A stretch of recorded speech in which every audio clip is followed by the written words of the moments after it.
Nama kedai ni Bunga, tapi dia bukan kedai makanan Melayu tau. Dia kedai makanan Arab. Dekat mana, Bing? Dekat setapak PV 128. Jom kita. Hello, what's up guys? Aku dah jumpa kedai makan Arab yang betul-betul legit authentic makanan Arab. Memang sedap. Yang aku makan dia punya family mixed grill. Dalam mixed grill ni ada macam-macam. Ada beef kebab, ada chicken kebab, cicanga sos yogurt ni yang pekat rasa lemak-lemak masam ni memang sedap weh.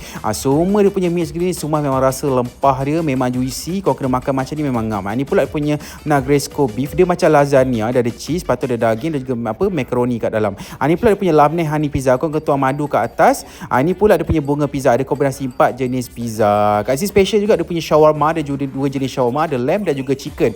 Dia punya yogurt dia super aku suka. Dia punya daging dia memang juicy habis. Rasa rempah-rempah dia. Dia punya saiz pun agak besar jugalah. Lepas tu kau try dia punya ni mandi lamb shank. Daging lamb shank ni memang lembut. Gigit macam tu je dah terlerai. Makan dengan nasi dengan sos ni memang ngam. Kasih juga ada lunch set. Yang ni pula dia punya lunch set lamb maklubah. Harga RM26. Memang portion dia banyak. Daging memang lembut. Sekali dapat air kau tengok portion dia memang puas hati makan. Kalau kau tak suka makan lamb, boleh try chicken kapsa. Harga dia cuma RM16. Dapat ayam kuarter sekali dengan air. Lepas tu dessert pula kau akan try dia punya ni pistachio cream. Memang rasa pistachio dia memang manis. Makan dengan aiskrim dengan krim memang ngam. So yang ni pula dia punya chocolate cream tau. Lepas tu minuman pula kau akan try dia punya Snickers milkshake dan juga mixed fruit banana. So kau datang dekat sini okey. Makanan dia memang sedap tau. Apa-apa pun, jom kita makan.